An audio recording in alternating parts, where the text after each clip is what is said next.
Hey everyone, happy lunchtime live stream. It's me, and I am waiting for my friend Frank. This seems to be, I realized here I have, I had Tom Farley last week, who is the brother of Chris Farley. And now I have Frank Stallone, who is the brother of Sylvester Stallone. So I guess I really like siblings. You could say that. But Frank should be signing on shortly, or I'll have to give him a call. He literally just emailed me and said, "What's the link again?" These guys are funny. They all do the same thing. Tom did the same thing last week. But hello, Dizzy. I'm so glad you're here. Jody, I'm so glad you're here. Forrest, mwah. And then let me find. Oh, hi, Allie. That's my sister. Hi, Disney. Getting you up here. And then let me find, oh, Taryn, you were the first. So, oh no. Frank is telling me that he is not supported by StreamYard. Are you on a laptop? You know what? I'm going to call him and I'll put him on speaker right now. This should be good, guys. He's on speaker. This is awkward. I'm sorry. Hi, can you hear me? Yeah, for some reason I can't get on. It's saying, are you on Chrome, or you on Google, or you're all this shit. I don't know what. Are you on? Okay, so there's an app for StreamYard. If you want, you can do that on your phone. You can just download the app. Okay, wait, it's called StreamYard, yeah. And then yeah, you're on speaker because I'm live. So just yeah, because we've got an audience waiting for you, Frankie. Okay, so do I go StreamYard guest or just StreamYard? Probably guest, right, Dizzy? StreamYard guest. Okay. Okay, yeah, do that, and then Yeah, I'm not familiar, but believe me, I'm not a genius with this. No, trust me, I'm asking people in my chat right now. So yes, okay, guest. Yeah, go to StreamYard guest. Enter studio, exactly. Let's see. Just come up on my phone or my regular? I mean, probably your phone. Let's see. Okay. Yeah. Let's try that and let's see. Thanks, Taryn. I mean, this is kind of funny. I'm trying. It's come on. I'm hitting enter. Yeah, and it's to your studio. I don't know what they're doing here. I don't know how to do this. It says paste the StreamYard studio. Yeah. So paste. Can you copy and paste the link that I sent you? I sent it to you in the text message. So go there and then. Okay, let me see. Okay. Christ, this is difficult. Okay. Yeah, try that. Copy. Okay, let me do. Yep. Everybody's saying that they already love you because Frank is so real. He keeps it real. I told you you're on speaker right now because I'm literally live. So, yeah. God, okay, StreamYard. Let me go back there. This is okay, StreamYard. Okay, paste. Okay, yeah. There's studio. Okay. Continue with YouTube. Jesus Christ. Well, I mean, I don't know why. Wait, Dizzy, why does it say continue with YouTube for him? It says it's choose an account. Oh, but you said you put it in as guest? Yeah. That's weird. When I go to you, when I go on my desktop right here. Yeah, go to your desktop. Try studio. It says your browser does support StreamYard technology. Please visit this page on your laptop desktop with one of these browsers, Opera, Firefox, or Chrome. Yeah, you don't have Chrome. You should definitely have Chrome. Just download Google Chrome. I do have Chrome. Do what? So put it in, and also you can sign in with your YouTube. That's what somebody said if you want. So what do I do? It only gives me 3 options here. Darn it. Well, are you doing this on a desktop or a phone right now? Yeah, it says download Chrome. Okay. Yeah, download Chrome and then we'll. Chrome. I don't know what. And Charlotte, thank you. Everybody's being very cool about this. Waiting. Yeah, Frank is worth the wait, you guys. He's so funny. Where is it? Jesus, God Almighty. Okay, download Chrome. I just did. Now what? So now paste the link, put it in the browser, the one that I gave you. Accept and install. Okay. Downloads. Okay. Okay. Oh God. Okay, Chrome. Okay. It keeps telling me install. I don't know what to do. Okay, open. Open. Yep. I'm so terrible at this. No, you're good. You're good. We're everybody's rooting for you here to get. Oh God. Is there an easy way? Can you ask your tech? Can I do it with SteamYard or something? I mean, you honestly should just be able to take that link that I gave you and just post it directly into Chrome if you have it downloaded. Like put it directly. I'm trying to find it. Let's see. Chrome. Where is it? Oh God, I did have Chrome. I'm just.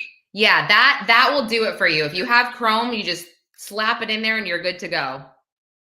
Okay, Chrome. I'm hitting Chrome, but for some reason, okay, I don't know why. It's okay, Chrome. Okay, come on, guys. I feel it. We're close. We're close. Okay, but I don't know what. Okay, saying install. I did. You want to go back? You want to go back to your phone and just where it said. Yeah, go back to your phone and you can sign in through YouTube when it told you to go to that link and you said YouTube, whatever, do it that way. Okay. Dizzy, are you still there? I just want to make sure that you're in case I have questions. I'm like, where's Dizzy? God almighty, okay. Verifying it's you. Continue. Face ID. Sign the end. Done. Okay, thank you. Continue. Entering studio. Oh, come on. Entering. No, that's what you want. Entering studio. Seymour would like to access the microphone. Yeah. Yes. All of that. Hit up. Yes. Okay. Enter studio. Enter the studio. Come on now, baby. Come on. You are on a call. You'll need to end your phone. Okay. Let's end this phone call and let's see if you can get through. Okay. I'll call you back if I don't see you pop on. Okay. Let's see. I just found him, guys. Goodness. Guys, he's here. Hello, my dear. Well, I was thinking of something a little more dramatic on the big screen, but I guess I'll have to. Wait, yes. Sorry, I feel so accomplished right now that we did this with the chat and we. Oh my gosh, Frank, this is amazing. Lauren, I'm a virtual idiot when it comes to this stuff, so even that we're on is a big monumental thing for me. Wait, you're not an idiot. Are you kidding? Look at what we just did here. We all just did this together. And everybody is so happy and everybody was very helpful. So Dizzy, that's great. Well, thank you. Crew. Yeah. Okay. So it's been a long time. I know. I miss you so much. And I'm a little mad at you because you never told me when you were coming to New York and I thought we were going to hang out. I never did. You never, yes, you did. You definitely did. You came for the premiere of your reality show, The Family Stallone. I didn't come to New York. I was in New York. I was in New York when they were filming it, but I never went. Matter of fact, I've never seen one episode of it, so I couldn't have gone to the premiere. Oh, really? Why did I've never even seen it. Okay, so I thought you visited for the premiere, so I was going to say. No. I left that to them. Wait, and really quick, Taryn, yes, look at all the records behind him. Frank was nominated for a freaking Grammy, okay? Look at this. He is literally amazing. Yeah, got a lot of stuff here. I want to tell everybody a song that I actually still I go running to this song, Frank, and I think I told you is the song Far From Over, which is so good, you guys. If you haven't heard Frank's and I think that was that from the movie Staying Alive? Staying Alive. Yes. Okay. Well, I submitted that to President Trump for his new campaign because everyone's always saying Far From Over, Far From Over. I said, this is a perfect song. Far From Over. Yeah, it's literally, guys, it's the best song ever, Far From Over. And because I will tell you this, if she gets in, we are over. So we should be far from over at this point. Oh, okay. I should let everybody know. Frank is very political. I'm I not that political. I swear I'm not political, but I've always been like conservative. So I'm Mhm. always. I think I'm more common sense. I'm not a political animal like Charlie Kirk. I'm not even Yeah. close. But I just kind of have common sense. I just look at what's going on and how people are struggling to buy groceries and our borders being invaded and crime is just. And when people sit there and go crime's down, I go really where? Not in LA, that's for sure. Yeah, I mean, crime is also not down in New York either. It's No, it's actually terrible that we have yeah, to live like that. I mean, yeah, and so that's where my political stance is. I don't claim to be a political animal. I never did because it's just not my thing. And I'm a musician. I'm just yeah, conservative, but I've always been that way. Even I yeah. mean, for all my life, I'm not like getting on a soapbox and being radical. Listen, Mhm. I have friends. Bobby Kennedy's a friend of mine. I see him in the Oh, gym all the time. He's a really nice guy. I yeah, like him a lot. yeah. I mean, Wait, you so guys go to the same gym? That's cool. yeah, he's in really good shape. He's a very nice guy. Very, very Yeah. nice. I feel bad that his voice is all jacked up. I don't know. I forget what I that's know. from. What Well, happened to him? well, he just has some kind of problem, but I mean, his voice before was beautiful. But actually, it's getting better. It was worse. It's getting better. I mean, it's kind of a drag. It's almost like anything goes wrong with your voice. Like Steven Tyler just cashed it in. He can't tour anymore. Can't sing anymore. Yeah, no, Bon that Jovi, totally same sucks. thing. Said I can't sing anymore.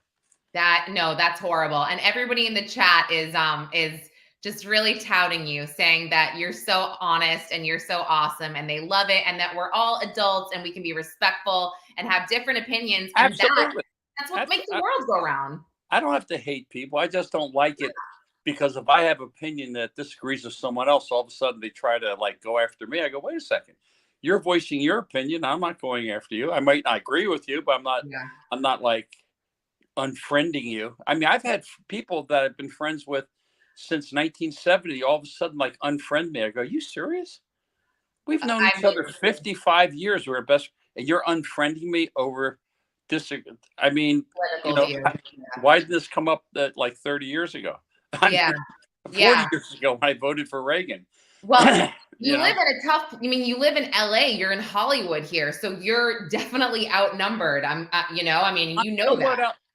I got to tell you, I'm somewhat outnumbered. But yesterday, driving a few days ago, driving through Beverly Hills, there was hundreds and hundreds of Trump flags. Excuse me, Bless and you. American flags with all these people saying Latinos for Trump. So obviously, I mean, I think it affects everybody, not Latinos, blacks, white, Chinese. I mean, people. I mean, I went to the grocery store yesterday, and I live by myself, and my Mhm. grocery bill was $220, and I didn't really. And I had to look at the bill. I go, really? I mean, so it's affecting everybody. And with kids, I mean, that's even more. You know. Yeah, no, I hear you. I hear you. It's interesting. I feel like since I started covering a lot of crime, I tend to pay more attention to just the crime rates, I guess, Well, per sure. state and per city, over some of the other things that I used to kind of pay attention to. Yeah. But like I'll say, and people in the chat know, there have been some very high profile criminal cases Oh involving yeah. migrants, obviously, which Well, of have course. sent Rachel Moore, and that case is absolutely heartbreaking. It's it's it's really heartbreaking. The sad thing is that I'm seeing in New York, they're taking people out of veterans' homes and stuff and putting illegals in there. And these are people that served that country or elderlies that have probably paid taxes for, most of their life. It's just unfair. I mean, you're here illegally. I mean, listen, my father came from Italy, but they came legally. I mean, he couldn't swim from Italy, to Ellis Right, Island. right, right. But, No, and I don't think anybody's saying you can't come in. I said, just come in the right way, pay your right. taxes. Like, Oh, I think I just lost him. Hold on. Oh, there he goes. Hold on. There you are. Okay. and I get like really bent out of shape and they go, well, voter ID is discriminatory. I said, if you go to a bank, if you go to the airport, if you go to any place, you have to show your driver's license, your ID. I would just make it myself optional. Yeah. You don't have to have it. but if you don't have it, you can't vote. I think that's fair. You know, make up your own decision. I don't want to force anything down anyone's throat, but you know what? Enough of that stuff. No, Music. I get it. I totally get it. I think that's pretty standard. I don't think anybody can really be upset about No. asking to show an ID before you vote. But the last thing I'll say just about the migrant situation and living in a major city. Yeah. So and for me, and like this, obviously people don't quite, I guess, understand. Like I choose to live in New York City. There's a lot of problems with it, 100%, but I do enjoy it. But what people don't understand is what the mayor is doing to Oh, yeah. account for all these migrants. He's cut corners with the NYPD, with police presence, let's say in the subway, you know, wherever. And like, I'll have friends that come to the city that want to stay in a hotel. And my whole thing is like, you know, my taxes are through the roof, right? City taxes. Oh, if yeah. you want to stay in a New York City hotel, 15% of New York City hotels at this point are being overtaken by It's the not migrant. fair. Right. So the cost, if you want to get a hotel now, is like triple if you're in town. Yeah. Which hurts tourism. Listen, I lived in New York Exactly. in 1970. It was fantastic. You could walk around at night. You know, the police did their job. You know, everyone felt fairly safe. I mean, New York at one time had probably the greatest police department in the world, but these poor guys, have been beaten down so bad that you know Yeah. they don't even want it. Like in LA, they're offering to pay people's mortgages, and no one wants to join the police force. Why would you want to join something where people can spit at you, throw water balloons at you, and you just have to stand there and take it? Look what these poor cops are going through in Chicago. These people are nuts. You know, Yeah. I just think law. If you don't have law and order, then it becomes like the wild frontier. Then you know you got to look out for your kids. I mean, when I was a kid, we were never in the house. We were always out playing. You know, we never worried about a drive-by shooting or anything like that. I know, totally. Well, you know, this will be a perfect segue to ask you about growing up as a Stallone. I mean, listen, you are the most handsome Stallone to me. Oh, well, You thank know you. that I've said that. You guys know I've said that. Come on, he is. Like you got to admit, like I love your brother and everything, but you got the look. I'm getting old though, Lauren. So I'm trying to hang Oh my in there. gosh, stop.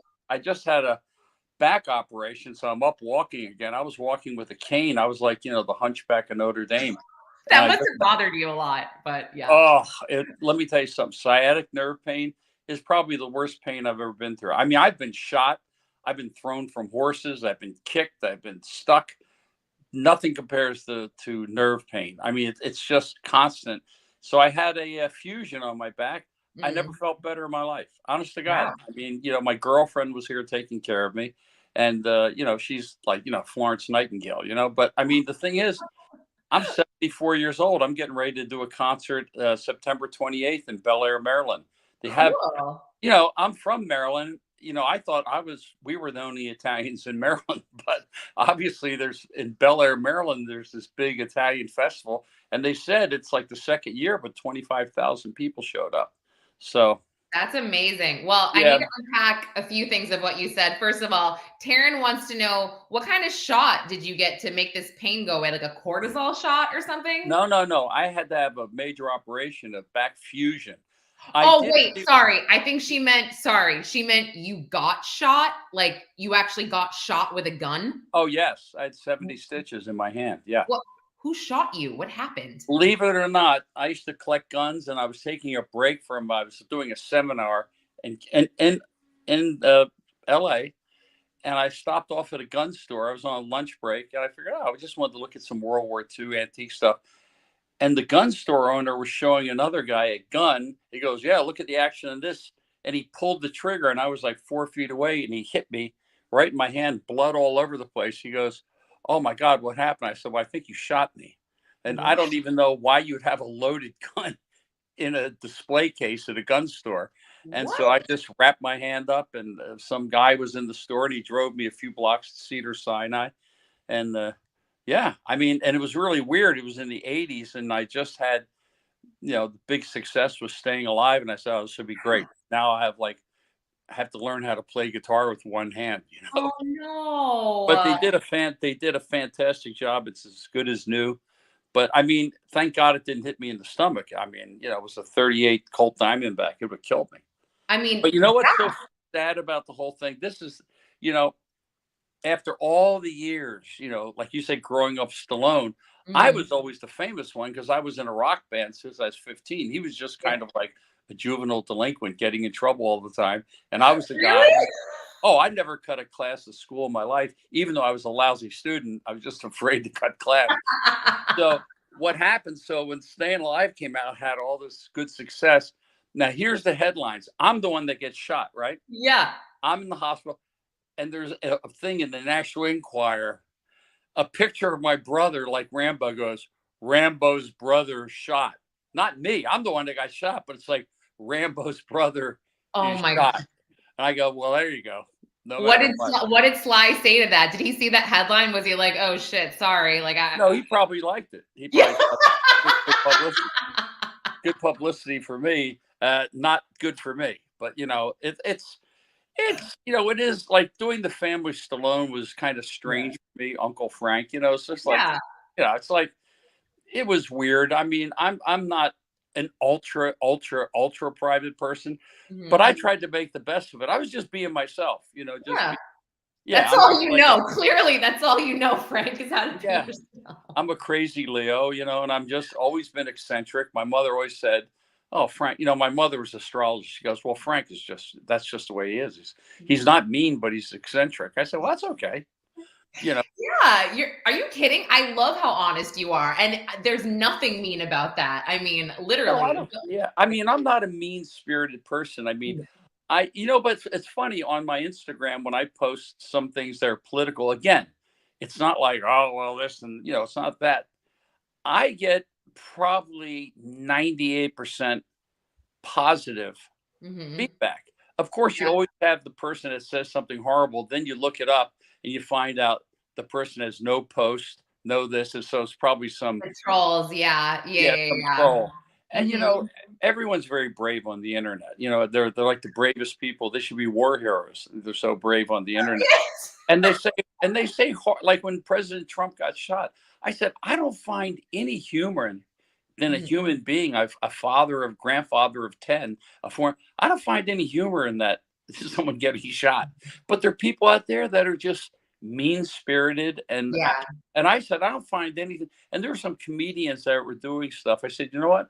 I think you're gonna have a short career because I think most people I think most people at heart are good-willed. And I think seeing anyone shot. Listen, I was in military school when Kennedy got shot. And so I was in a total military environment. And I got to say, it was probably one of the bleakest 5 days of my life. It was like the sky, it was November, the sky was gray. You know, he was so popular. And it was just a horrible thing to see the white children at the grave of, you know, a 42, 43-year-old president or whatever age anyone would be. So I think we just have to chill out a little bit, you know? Oh But my gosh, I we're getting agree. back, growing up Stallone. Well, I think I grew up in, you know, for a while, a fairly normal existence. Grew up in Silver Spring, Maryland. You know, kind of not, well, it wasn't the suburbs. I mean, you're right next to Virginia and you're right next to, you know, Washington, where my mother was born in D.C. And we were like, I think the only Italians in the neighborhood. And we were, my father was off the boat. I mean, they weren't like, I'm first generation. But, you know, only Italians I ever saw were all my aunts and uncles, and they all had like broken accents and stuff like that. And in Maryland, which is south of the Mason-Dixon line, it was kind of different, you know. So we were, I guess you'd be considered fairly ethnic. You know, my father was a hairdresser. And I, for myself, I just started singing when I saw Elvis in 1956. But I sang anyway. I was 6 years old. I just said, this is maybe the coolest thing I've ever seen in my life. And then when the Beatles came out, that put the nail in the coffin. I said, this is where I'm going. And I haven't looked back yet. Wow.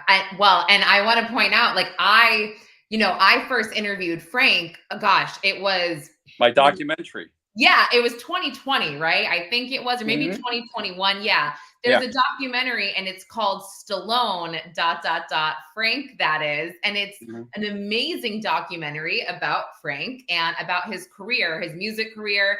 And, there's just a lot that we didn't know about you. And it's so fun to hear you say, like, I was the famous one. My brother was the one that was like donking off in school, and you're the one writing all these great songs, performing, and, people, they didn't realize that you were nominated for a Grammy Award, and you actually, didn't you write some of the music for Rocky as well? Yeah.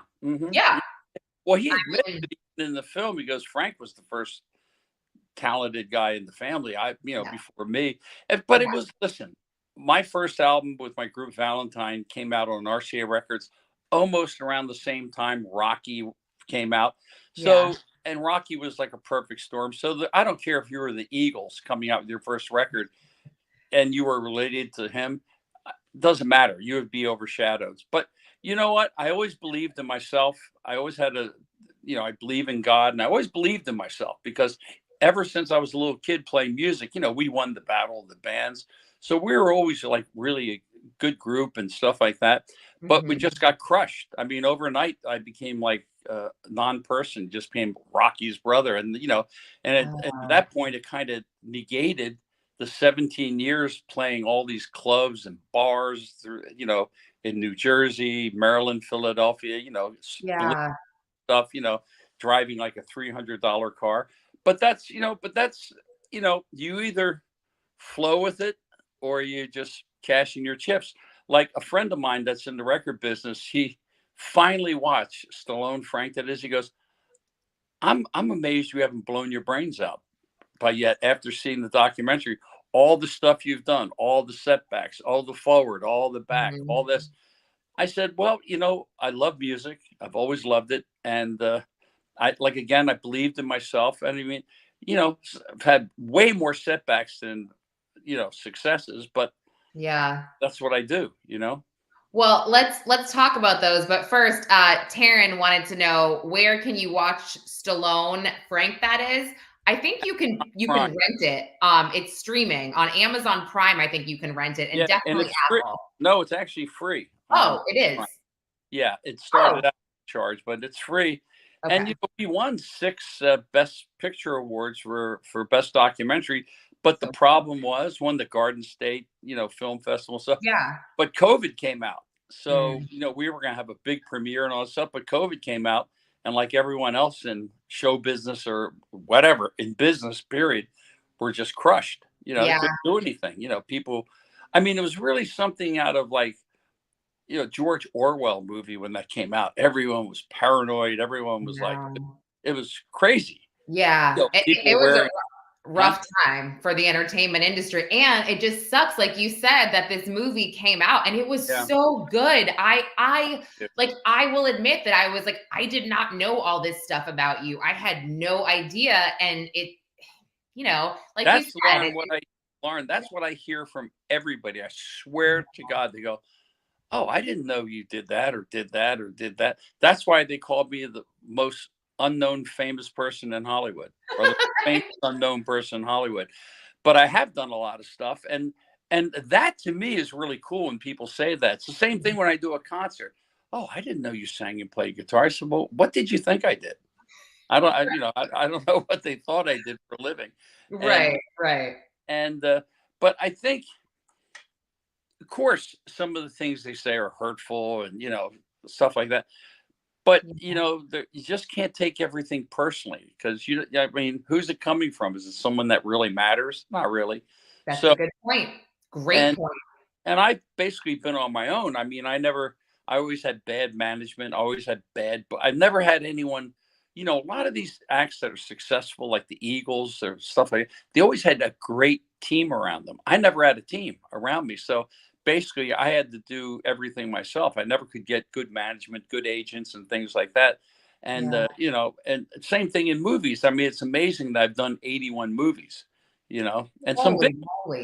Holy moly. Well, Barfly is a great one. I don't know if anyone saw Frank in Barfly, but that's a great one. And someone this morning on Twitter reminded me They're like, ask him about it was Steve, it was publicly buzzed. He said, ask him about doing the episode of Tales from the Crypt. Oh, that was great with John Stamos. Oh, it was so much fun. It was so much fun. I was playing a mob killer with a bad back, so I had to bury someone and my back went out. So that ended my I gotta watch No, that. and John was a wonderful guy, really nice guy, great personality. And Yeah. and then when I got Tombstone, that was another one that now is a classic. And then Mm-hmm. Red Claws with Vince Vaughn. I did Hudson Hawk with Bruce Willis. So I mean, I've gone head to head Yeah. with a lot of good actors, John Travolta and stuff. So, but again, like anyone, if you don't have a good team behind you, it's that believe in you, you have to kind of do everything on your own. It's like a great fighter. You can be the best fighter, but if you're not getting the fights and no one's seeing you, Yeah. it's sad. And a lot of acts. That's why when I see these polls, oh, the greatest guitar player. Yeah, it's the greatest guitar player you've seen. But I've Right. gone to bars in my many years in this business, and I've seen guys that like work at a muffler store playing guitar in a band at night that are better than anyone you ever heard in your life. But they just, they're married, they have a family, Yeah. whatever. So I always say it's the guitar players, but there are Yeah. people out there that are extremely, just go to Nashville. You want to get a real reality check? You'll see they're guitar players, guys sitting in bars playing for $25 a night. And Yeah. that's what I did. So I mean, after Rocky came out, for that short time, my group, we did every major TV show, Merv Griffin, Mike Douglas, Dinah Shore. And then after the movie cooled down, it's like we got dropped by a record company. The group broke up. And this is after being on TV shows. And I'm serious when I'm telling you this. In 1978, I was playing in like these little motor inns for like $30 a night by myself, sitting on a stool, people drinking, not paying attention. After going from doing midnight special, rock concert, and so you have to have a thick skin or you wouldn't survive, because going from that great adulation to like Yeah. at playing at like the Beef and Pub, you know what I mean, or one of these places, is a big letdown. So when Right. people Right. ask me about show business, I said, you know what? On a whole, nowadays, save yourself the grief, because the chances of getting work, especially now, I mean, they don't even audition people. You have to sit home on a phone like this and do an audition. That's true. Self-tapes are like, Yeah, it's so yeah. insulting. There's no vibe, and the chances are now with the animation and stuff. And I tell people, I said, unless you have an incredibly thick skin, Mm-hmm. and most important, don't forget your day job, because the chances are you working or becoming famous are so slim. Honest to God, I never thought my brother. I didn't think he was. I thought he was okay as an actor. I mean, growing up, we thought my mother guy. I go, what the hell is he doing? Like sitting around the house and stuff, like acting. We thought he Yeah. was we thought he was terrible. You My really did? mother said, Frank, you better become a rock star so you can help your brother out. I swear to God. Oh. But Oh. but the thing is, what happened to him is 1 in 1 billion. So Yeah. you can't go by. I get sometimes these stupid people on the internet going, "Hey, I got a script. You think Rocky was good?" I go, "Yeah, I think it was pretty good. It was nominated for 10 Academy Awards. Where you got something new or what?" Yeah. So you get these people that are Right. delusional, and they become like Rupert Pupkin from that movie De Niro, the comedian. Yeah. Or you become delusional. You will drive yourself crazy. Because Yeah. the reality No. of it is, I came at a different time, Mm. and I still have to work my ass off. I mean, it's not like I have a free ride or anything like that. I live within my means. I don't have to. I still drive my favorite car. I've had it since it was new. Now it's a classic. I have a 1993 Ford Bronco. I've had it since it was brand new. Is that the OJ car, the Ford Yeah, Bronco? but mine's in black. So, Okay. All right. Got it. Got it. so Okay.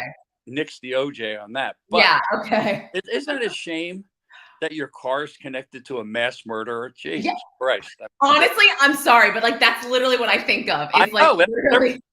People go, what do you have, a Bronco? I said, yeah, 93. You go, oh, man, you mean the OJ car? I said, well, not Yes. quite. Ford first. it's not called the OJ model, comes with blood spatters in it or something. Yeah, no, totally. No, you're right. You're right. That's true. But hold on. So let's just go back, because something that I always loved that you said, but now you have a girlfriend, which I didn't know about. And I want to hear about that. But I had asked you before, and other people had asked you, they would say, Frank, you never got married. Why? No, You'd say, I forgot. I Literally forgot. I forgot. That's it. I didn't think it was really conducive for what I do for a living. So at this point in my life, we keep it really private. She's a wonderful person, very successful in her own right, self-made Midwest girl from Kansas, has a horse farm, big horse farm with horse stuff, and just a wonderful, kind person that doesn't break my chops, easygoing, Yeah, I mean, kind of Love it. age appropriate for me. I mean, I still see my friends that are 68 years old to go, yeah, man, I met this girl. She really digs me. I go, dude, she's 24. She doesn't dig you. Okay. You're delusional. I mean, you're delusional. I said, let me ask you, if you were a 24-year-old guy, would you want to date a 69-year-old girl? He goes, no. I said, well, okay. You just answered your own question. And you look like an idiot. Honest to God, I mean, at that age, you look like an idiot. And nowadays, women in their 50s are fantastic looking. It's not like the old days. When I was a kid, it's not like the Golden Girls where you're wearing, muumuus. Now it's true. I mean, J-Lo is 50. She's back on the market. But Shakira, they look amazing. Are you kidding? You're wearing those stretch stirrup pants from Kmart with the pastel colors. Those stretch. Yeah, I mean, women now in their 50s, even early 60s, now they look fantastic. They take great care of themselves, But these guys, they're. I said, man, I said, okay. I have a friend of mine who's 60, married a girl 24. I said, oh boy. Oh, he married a 24-year-old at 60? Yeah, and she's very nice and she's very beautiful. I said, are you aware that down the road you're toast? I mean, I've just got to, it's just natural. I mean, she's probably going to meet a guy 31 that's handsome, that's successful, and maybe wants to start a family. And that no matter how much she likes you, she's 24 years old, man. That's interesting. Everybody has their own relationship. Totally get it. I just wouldn't know necessarily what to talk about, I guess. But well, he's kind of a superficial guy. He's a good friend of mine. He's not like the deep thinker. He's not like Rodin's thinker. Okay. So that's like me. I'm an information junkie. I have to talk about something. Yeah. Right. Right. You're dating a girl who doesn't know who the Beatles are. You're in trouble. That's so funny. I guess I don't want to say I don't live in a world, but because I'm in New York City, you are in LA. I feel like you probably see this a lot, right? Oh. Like the older men and the younger women. I don't necessarily see it as much in my quote unquote circle, but yeah, I do feel like that relationship, although I'm not a part of it, it might be doomed at a certain point. Look, when you have a 45-year age gap, that's quite a bit. It's not like a 15-year age gap, which is not that bad. Say if a guy's 45, he could be with a girl 32. That's not out of control, Totally. No. And you know how much older my father was than hit my stepmother? How much older? 48 years. What? 48-year age difference. Your dad married someone 48 years younger? Yes, and had a child with her. Well, she had the child rather. Yeah. And he was 77. And I was saying, gosh, what are you thinking, man? And so wait, how old's your half brother or sister now? 28. And I didn't know you have a half sibling that's 28. That's crazy. He'd be 104. Your dad. Wow. Yeah. I mean, the sad thing is, listen, De Niro, Pacino, 80s having a kid. But the sad thing about it's really kind of unfair to the child because the kid's gonna be somewhat of an adolescent when you die, unless you're like Methuselah, live for 300 whatever. Yeah, totally. It's kind of sad because I don't see many 83-year-old guys, having catch with their teenage kids. You know what I mean? Or yeah. You have 2 kids. running them around will run you ragged. So you can imagine being like 80 years Yes. old. No, I literally say that all the time. Like, I cannot imagine. I feel tired and like garbage pretty much every other day. And You're I don't young. want to say like all day, but I wake up and I'm like, "Ow, God, what? Like, this is And you're not young. normal." I mean, so imagine put like 50 years on you and try that. It's crazy. No, actually, on Saturday, I turned 40. So it's kind of a Oh, you big don't deal look, for me. you look great. Thanks, Frank. That's really nice. But it's, it's a weird world we live in. I love the internet for certain things. Like I said, I'm an information junkie and but I use it more for like history or something that I just want to get information. But I said to someone, and I think it's true, probably kids that are 20 and down, all they know is iPhones, internet. That's why most of them are not that articulate when they speak, because they don't have to. They sit there and email, they text, they don't know how to Mhm. write in longhand or anything. Interesting. Yeah. Yeah. So if we had a meltdown and say our whole thing like an EMF like hit the grid, and when I think you would see a lot of, I'm honest to God, and I hate to say it, I think you'd see almost a lot of mental breakdowns and suicides because these kids wouldn't know what to do if they're not playing on the computer and stuff like that. I grew up in an era where there was just rotary phones, the Yeah. 5 o'clock news, and newspapers. So I mean, Right. I could survive. I mean, but they're kids. I see them, walking through town, Hmm. oblivious to the world with their AirPods in, like their face buried in their phone, like crossing the street, not even looking at traffic. Yeah. No, it's tough. It's a tough line I think we have to toe these days as parents as well, with our kids, because they're, electronics are really relevant, and they use them a lot in school as well. But like, one thing in my house, my son, he's 5, he loves YouTube, but we don't let him watch YouTube, unfortunately, because he gets into this trance. And I don't know if anyone else is familiar with this, but then when you take it away, they get mean and it's weird, and they become a different person. And you're like, what just happened? It's so crazy. So we, unfortunately, YouTube would be a great babysitter. Are you kidding me? It would be amazing. But Well, yeah, I can't do it. listen, I'll let you watch YouTube. I will supervise it, like when they're older, if you read a book and tell me about the book. So if you Yeah. get kids reading again, I mean, I go into a library now, you could shoot a cannon in there and not hit anybody.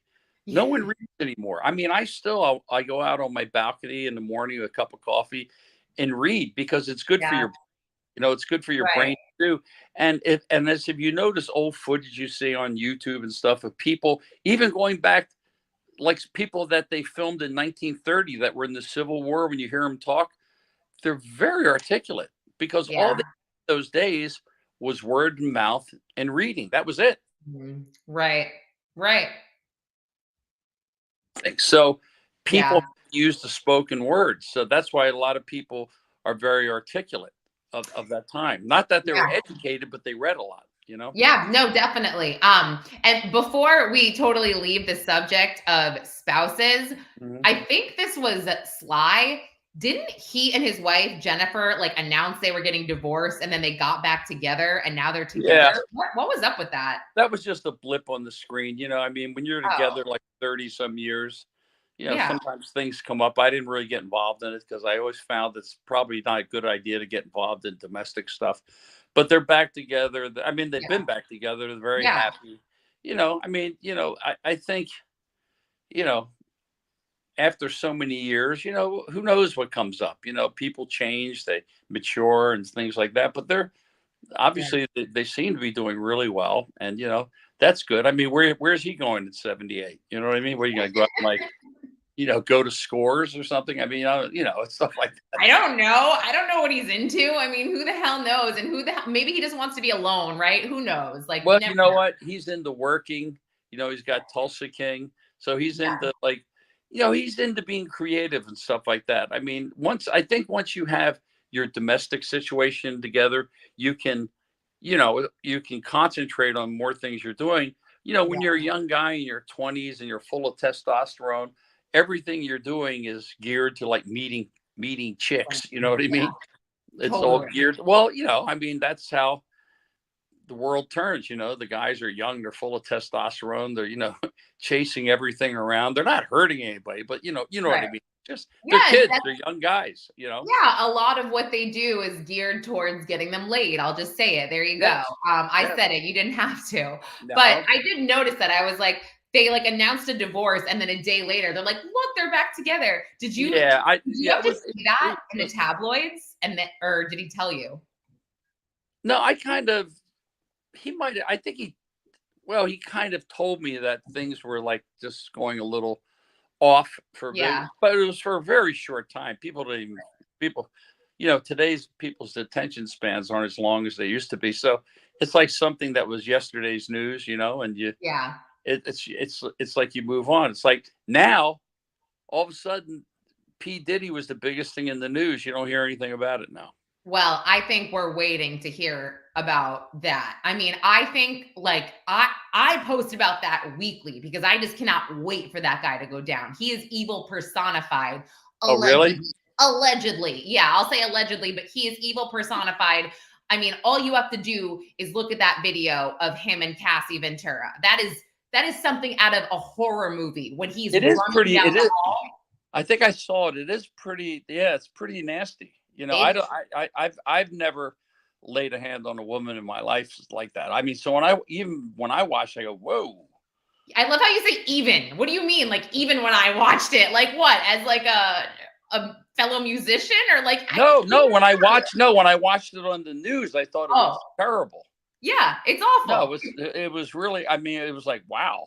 Yeah. That's pretty aggressive, and so I don't know what's going to go on with him, but I mean, it's kind of run silent for now, but I'm sure it'll rear its head again. Well, I mean, there was a ninth lawsuit filed 2 Oh my days God. ago. Yeah, so a ninth one was filed. So I personally think this is going to help nail him because this lawsuit in particular mentioned sex trafficking, and what we know so far is that he is part of this big federal sex trafficking investigation. Why would you do any? What would make someone traffic in human?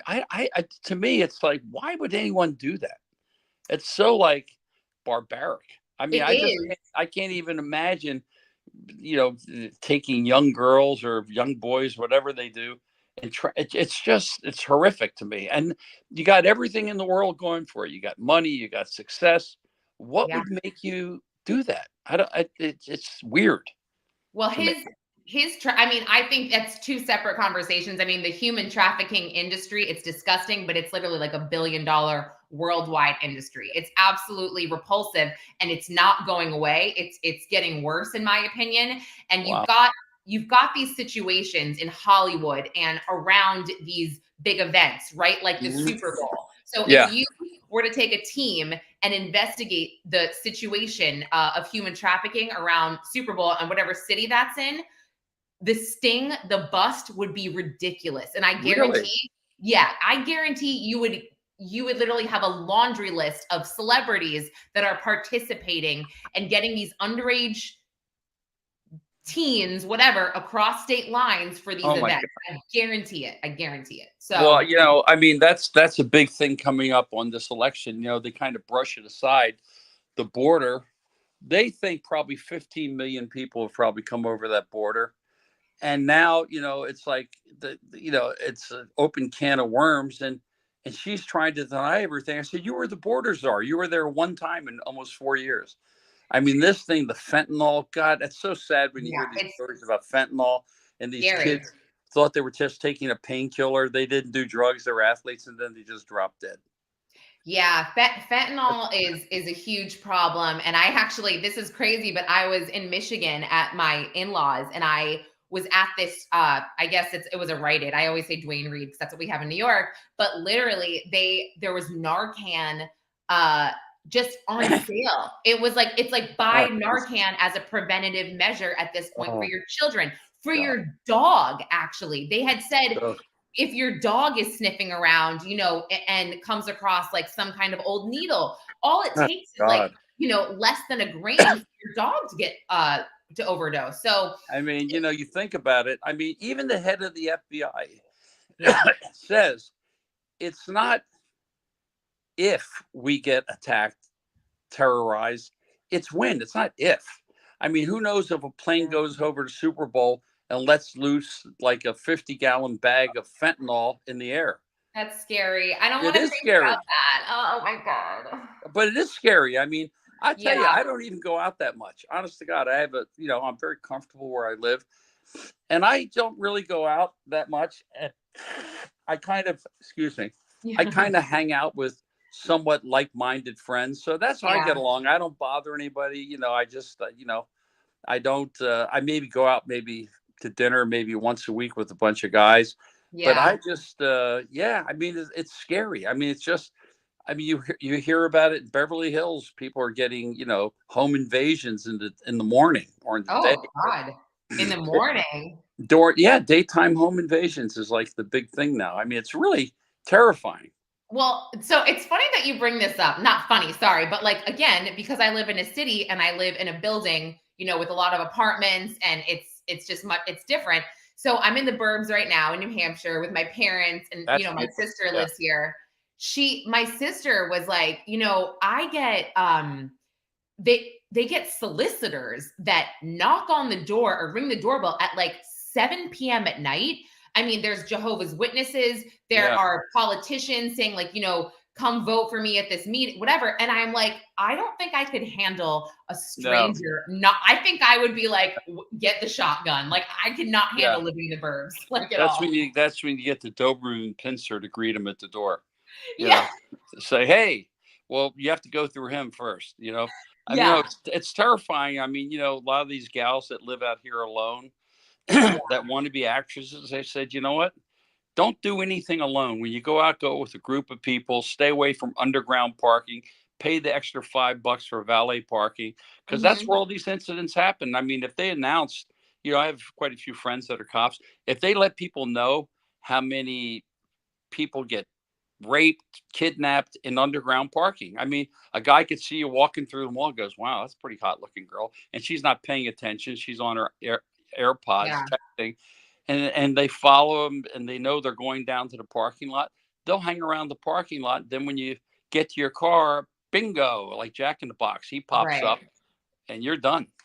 Yeah, and I think that's just important for everyone to know, it is to be aware of whatever situation you're in. You should always have situational Be awareness. And aware that's of your surroundings. yes, and I tell my kids that. My kids have this thing where they love to walk straight forward and talk to me like this, and I'm like, you're gonna run into the wall. You have no freaking clue where you're, like, it's so silly. You have to But pay you attention. mentioned that you go out to dinner like once a week with a bunch of guys. Who are these guys? Who are your Just friends? good friends of mine. Okay. Some of them are not really in the business, or they were in the business, and just we go to familiar places. I don't go to these places. I don't want to sound like an old guy. I mean, I'm a rock and roll guy, but I mean, Yeah. I don't go to places where it's where the lights are dark, the music is so loud you can't even hear yourself think.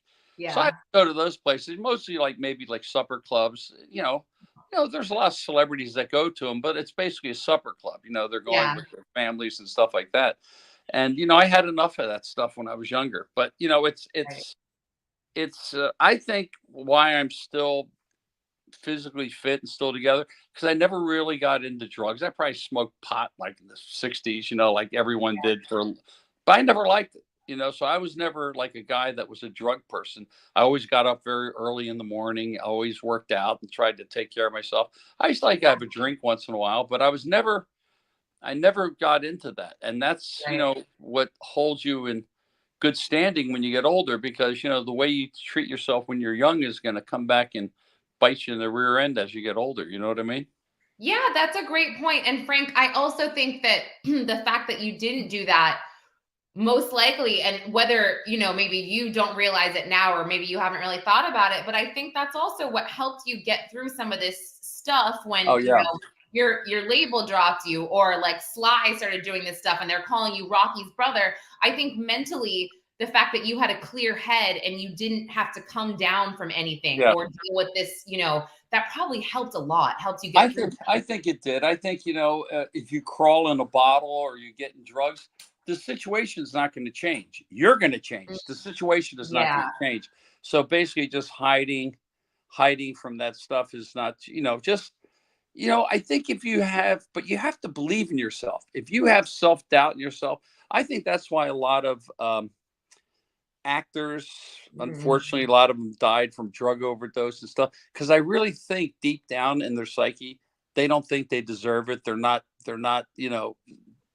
Yeah. They feel like they're It's like true. a fake or something like that. It's called imposter syndrome. And I think all of us have it to a degree. We all have it. Yeah, right. Absolutely. But you're right. Some of these, and so I taped an episode on Monday and it aired yesterday of Nancy Grace, and we did an episode on Matthew Perry. But in the middle of the episode, Nancy was so wonderful. She did this whole montage. And if anybody in the chat hasn't seen this episode that aired on Monday, her montage of these other celebrities that died from drug related, it was, it's crazy. The list just goes on. And these are all people that you're like, your talent is Whitney Houston to Amy Winehouse to Chris Farley to, gosh, Yeah. Even rock guys, Chris Cobain. Cornell. Yeah, Chris Cornell. The lead singer in NXS, Michael Hutchins.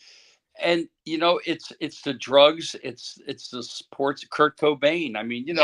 And you think about even some of the kids of these very famous people, their kids are like drug addicts. They've grown up in Bel Air. They never had to suffer or work or worry about paying the rent in their life. And it's just really sad. Now, Matthew Perry, it's really sad because he was really a talented guy, but he just had demons. So is Charlie Sheen, very talented, very funny, but those drugs, they just take over your life, And if you talk to people like Chuck Negron, who was the lead singer in Three Dog Night, and he wrote a book, Three Dog Nightmare, he goes, we were the biggest group in the world. We had our own jet. We had 20 top 10 records. And I ended up living next to a dumpster in downtown LA with needle marks all through my body. So he spent years trying to help people. Look at David Crosby. Look at John Phillips. You're talking about bad drug addicts. You're talking about guys that are shooting up 5 times a day, and they were extremely, extremely successful. Yeah. No, it's such a waste. It's such a sad thing because they have a gift. Matthew Perry, now they're finding out his friends were so-called friends were kind of involved in his demise. Oh yeah. No, they absolutely were. And they, unfortunately, they did take advantage of him and his, addiction. The fact that he fell back into addiction. And so that he was nothing more than a cash cow to them, unfortunately. And that's very sad. Look at Philip Seymour Hoffman, straight. Oh my God. For like 25 years, one of the really fine actors. And all of a sudden he went off, went off the deep end and he died at a young age. So I think people have to heed that. And I think parents, you're not going to be your kid's best friend all the time. Sometimes you got to crack the whip and go, hey, you know what? I know I never cursed at my parents or anything. Believe me, I had my episodes with my parents. But if I ever talked to my father like these kids, he would lay me out. I was from a different era, and I just never did. I thought it was so inappropriate. I grew up where you called adults ma'am and sir and stuff like that. Yeah. A lot of that's gone out the window, but that's the parenting. The parenting when they just nip it right in the bud, go, hey. Well, it's funny that you say that because I'm here at my parents now, and I was totally joking. My dad said something to me, and we're all at the dinner table, and I was like, shut up. And then, but I was like, I was saying it like that. And my son was like, oh, you can't say that to your dad. And I'm like, oh yeah, you're right. Sorry. Yeah. Got to regroup on that one. Yeah. But I was like, shut up. Like, but what? It's like, I sometimes go to the market and I see how these kids just carry on and are abusive. And I go, I don't want to sound like an old fuddy-duddy, but it's just seems like common sense. You wouldn't talk like that to your parents. You know I what would I mean? love to see you turn around and like get involved. I think that'd be the funniest thing ever. If you were like, "Hey, don't talk to your mother like that," and they're like, "Okay, Frank Stallone, no problem." Like, Yeah, well, they'd probably tell me to go jump in a lake or something, you know. I mean, but it's the parenting. The parents are afraid of their children's that they won't like them. My father used to say, "You may not like me, but damn it, you're going to respect me in my house," and that's all it had to be said because I didn't play around with him. He had that Italian old school, you know, yeah. temper. So when I saw that face change, you Oh, better. yes, right? Like the day you're so right. Like the days you were actually scared of Oh yeah. you're so Sebastian Maniscalco does a great bits on that Oh, when he's so funny. kids, He's yeah, fantastic. he'll talk about like kids running around restaurants and acting out, and he's like, yo, like if that was me as a Oh child, like no, no. yeah, no, not going I down. saw it yesterday. I was in Yeah. Ohio with my friends that have two kids that are very well behaved. They're really outdoorsy. And we were in an ice cream parlor. There must have been a 3-year-old kid that was going hysterical. Yeah. Like just way over the top. And I said, you know what my mother would have done? It would have been like the low hand backhand. Yeah. Like when her hand is down, it would have been like a quick right in the face. And all of a sudden that would solve it. My mother was very fast with that little flicker. And You you're know, just like, whoop. I mean, and it's funny. I've actually heard, this is probably going to sound horrible, but like, and again, hear me out. I'm not saying I do this. I have not done it because not that my kids are like so good, but I just haven't, but no. I did read that like a thing now that it's not considered like abusive and it's not whatever, is to give your kid like a quick pinch, like Oh on yeah, the shoulder or whatever, like just a like, you're not going to do that shit again. And then because pinches absolutely. kind of are startling, right? Like yeah. Because if they're not disciplined, it's like having, I hate to say it, like a pet, like a dog. If you don't train it, it's going to go after other dogs. It's going to bite people. When they're young, you have to start the discipline saying, these are rules of the house. When you pay your own rent, and you can Yeah. act like you want, but as long as you're in my house and I'm putting food on the table, this is the way it's going to be. And I think if it starts at a young age, and I've seen guys like the kid said, somebody goes, "What'd you say to your mother?" And I said, "Oh." Like I said, man, you better. I was like when Ronald Reagan was very protective of his wife. When one of the reporters said something about his wife, he goes, and his face just changed. He goes, "That's my wife you're talking about." Ooh, I love that. Oh yeah, no, he, you didn't play that game with him. I You didn't. love Well, that. Oh my gosh. and she was very protective of him. She used to say, "My Ronnie," and you always, every time you saw them, they were always together. Reagan and Nancy, always Mm, holding hands, always together, very devoted to each other. But she always said you couldn't get to him without going past Nancy. yeah. Yeah. No, I love that. I so love that. Well, Frank, is there anything that, you want people to know about you that they might not know? I mean, and I know you have a show coming up, you said in Maryland, but And so, also yeah, plug, what's that? yeah, I wish people would watch the documentary. I mean, it's something Yeah. that's out there. It's actually, there's a lot of people in it, as you know, and Hmm. it's really fun and informing. Not just because of me, I'm not in it that much, but just other people, great people. Danny Aiello, Duff McKagan from Guns N' Roses, John Oates, Richie Yes. Sambora, my brother Arnold, just Geraldo, Billy Billy, Zane is in it. Joe yeah, Mantegna. I'm reading the cast out right now, and I'm Frankie putting. Avalon. Yep. I mean, it's just Here, I'm gonna my, put. my mother. Hold Yeah. on, I'm gonna put this in the chat right now. Yeah, it's got, so there it is on Amazon. I'm putting that in, and Mhm. then I'm just gonna put the trailer in here because Oh, the thank you. trailer, yeah, the trailer is also. You know what?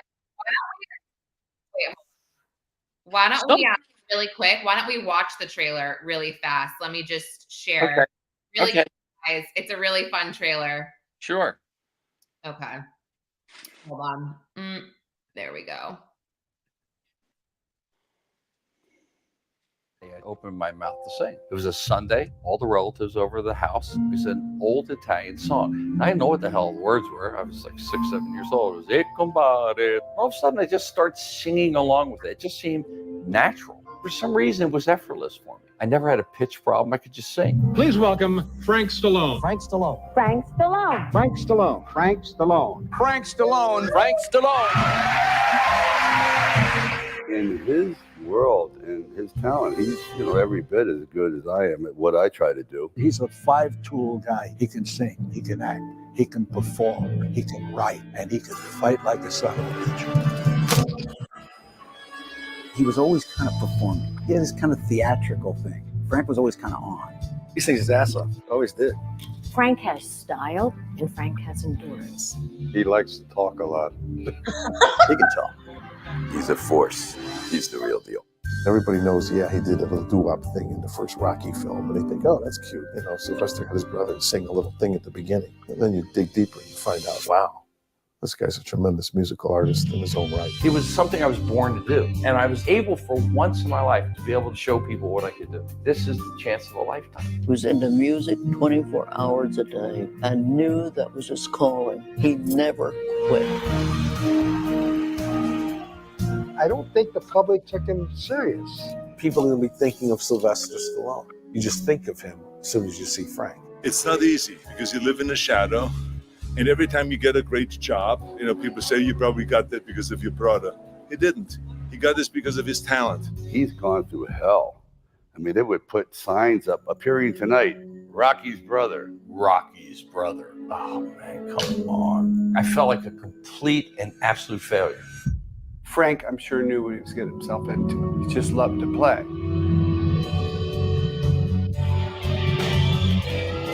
Seems like that meeting I gave you last night must have rattled your bells, huh? I always wonder what has kept me in this game. But, I just keep coming back to it. I love it.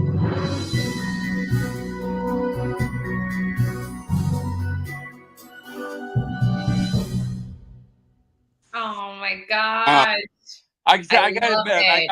I got a little teary-eyed when I saw my mother. I know. That was so sweet. I got teary-eyed like through the whole thing. It's like My mother lived to almost 2 months shy of 99 and still drove. your mom did. Oh. Yeah. It's sometimes when you get a little older, you get a little more sentimental than you thought you'd be. Then you think about your parents. Yeah. It's not a phone call anymore. My mother's still like on my thing, but it's yeah. So it's Sorry. no, it's okay. I mean, it's a rule of life. But I gotta say one thing: when my mother and father died, I never went into mourning because I knew I was a good son. So I didn't have the shoulda, coulda, woulda. God, I wish I would have this. I did the best I could, and I tried to, honor them while they were alive. Even though we had, believe me, we had our ups and downs. But it's and now there's only one Stallone left, and that's my aunt, and she's 94, but she's great. She's very active. She's really cool. But that'll be the last of when she goes. That'll be the last of the Stallones that came across the ocean on my Aunt Annette on the boat, and she's also on my documentary too. Oh, your aunt is? I can't recall, but okay, I'll have to go back and watch because that literally, gosh, that gave me chills, and I forgot about all of like the amazing people that just have such awesome things to say about you. And they were very complimentary, very nice. Taryn, like I pinned this comment before. I don't know if you saw this, but Mr. Frank, you have great hair. You do. I'm happy I still have it. I mean, what's really weird? There's a great book out if you ever get to read it. It's called Harry the Rat with Women. It was by Jules Pfeiffer, called Harry the Rat with Women. I think it's Jules Pfeiffer. And it's about this guy from the second he was born. He was the most beautiful baby. He was the most beautiful young kid. He was the most handsome guy. I mean, unbelievable. He made Brett like Elvis, that good looking. But he was kind of into himself and kind of arrogant, Harry the Rat with Women. And all of a sudden, one day he woke up, his hair started falling out. And then he started losing his hair. And his whole modus operandi was he was so good looking. Then all of a sudden, as he got older, his face, his nose got bigger. He went bald. Right. And he went off the rails because that's all that was his calling card, his looks, not like his soul or character. It's a great book called Harry the Rat with Women. Well, yeah, but it's true though. It's, you know what? I'll check that out. I see girls out here, they got so much filler and stuff in their face. I mean, there's nothing wrong with a little nip and a tuck to make yourself look good, but when you don't look like yourself anymore. Yeah. Like poor Burt Reynolds was so handsome. Look what he did. Kenny Rogers. I mean, they just do so much. I said, you will never look, if you're my age, 74, you're just never going to look 35 or 40. I mean, right. So why not look the best 74 you can, which is also inspirational to people as they get older. Yeah. But if you're sitting there and you're dyeing your hair age gracefully. Right. Right. You know, look at Cary Grant, how great looking he did. Look at Sean Connery, you know, stuff like that.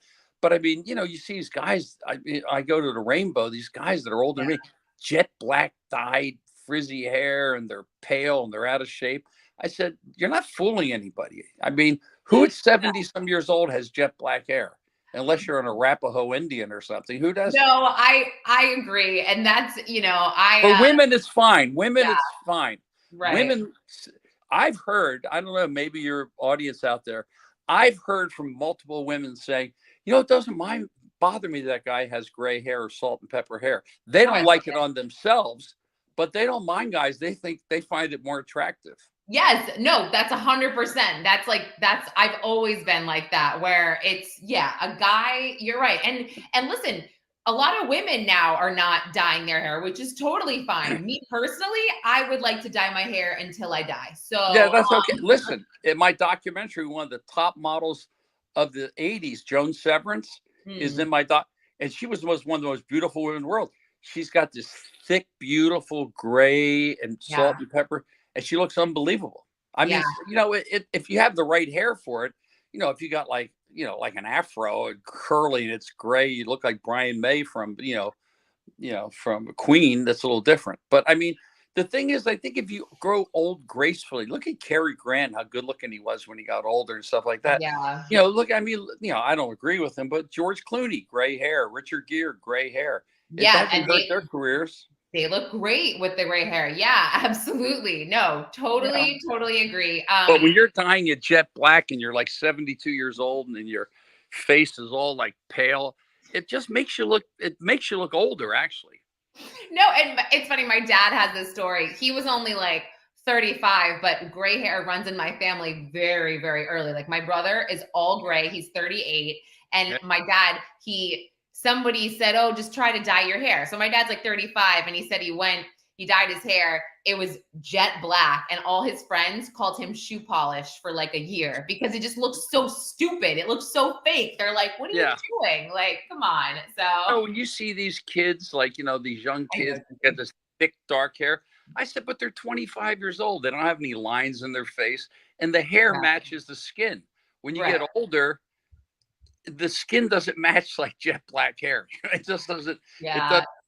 I mean, women can pull it off, and I understand it. But I've heard from women, they don't mind guys with black hair at all. I mean, gray hair.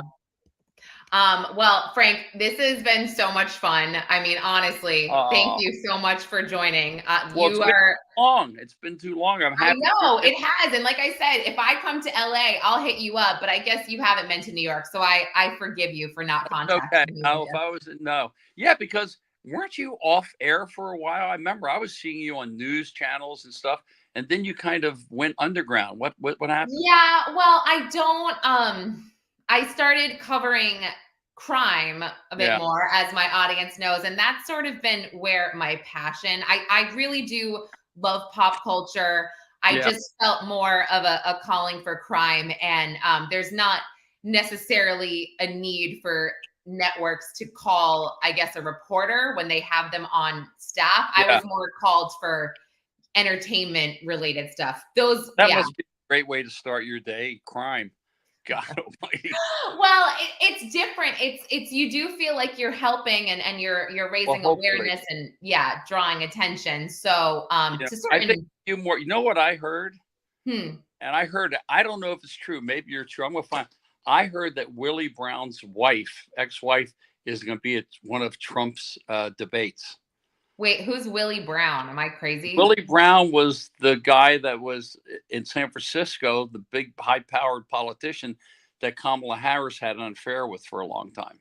Oh, I don't even know any of this. I have no That idea. would be, know what that would be like? Remember in Godfather 2 when the guy Yeah. goes to court and his brother comes over from Sicily and he was going to like, and all of a sudden he got quiet and he goes, I don't remember anything. I don't know what you're talking about. You know, Frankie Five Angels. It would be like, Okay. All yeah. right. Well, that is interesting. I guess Well, I think that debate is probably going to be one of the highest rated shows maybe in TV history. Totally. Oh my gosh, 100%. And I'm hoping it'll be much more entertaining than Biden versus Trump, which was. You know what? I mean, I feel, you know, I don't care for Biden, but you know what? He was really stabbed in the back by all his friends. I mean, he's still the president now, and it's kind of, he's almost like the laughing stock. It's kind of sad in a way. I mean, when you see the convention, she didn't get, I mean, he is basically just there, like just there now. You know, he basically, they took his presidency away from him. You're not wrong. He's absolutely an afterthought, and you're right. It is kind of weird to think about the fact that he still is the president because And Nancy Pelosi's sitting there crying. You're the one that did it.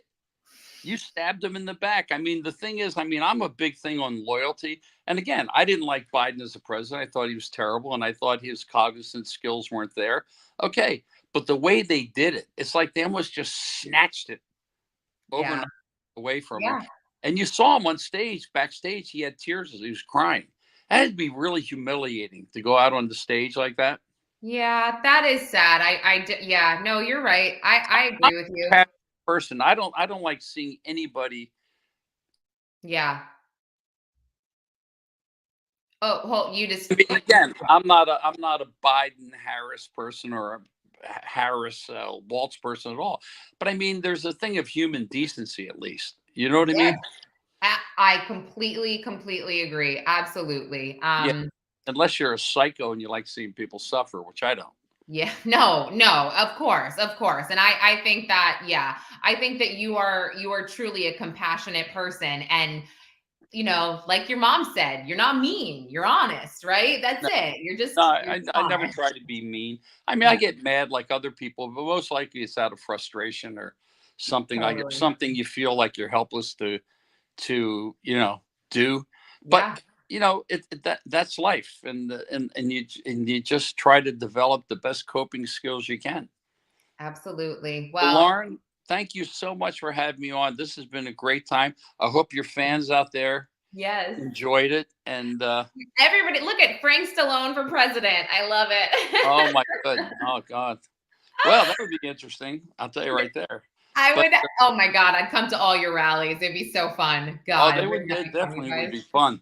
All right. Well, I'm going to put all of your handles as well, your Instagram, where people can follow you in the episode notes, as well as your documentary, so people can watch that. So thank you so much, Frank. I miss you a lot. Oh, Lauren, thank you, and enjoy your time with your parents and your kids. And I'll talk to you soon, hon. Okay, thank you. And thanks to everyone in the chat. Have a good one. Okay, bye-bye.